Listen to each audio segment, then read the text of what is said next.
At Lithionics Battery, quality assurance is a significant portion of the time that it takes to build a battery. It might take 3 hours to assemble a battery in our factory, but we'll also invest 3 hours of quality control.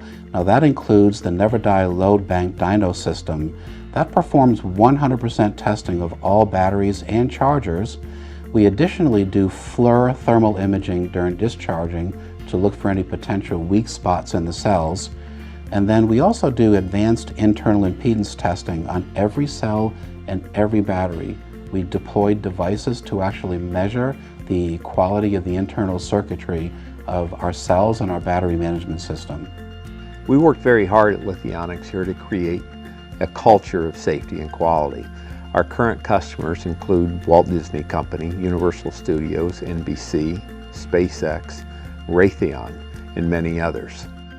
I've been here since day one with the company and spent many long days and nights working on safety and durability, and we've recently attained UL listing on our products.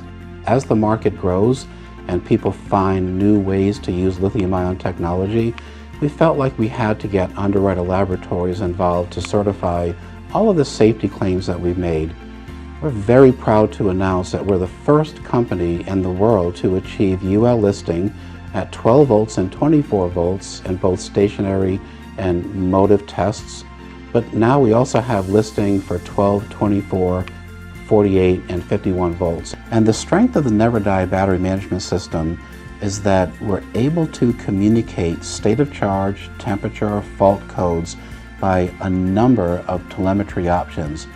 DB9, RS-232, CAN bus, Ethernet, TCP/IP, and other analog methods for our customers to integrate the batteries into their systems easily.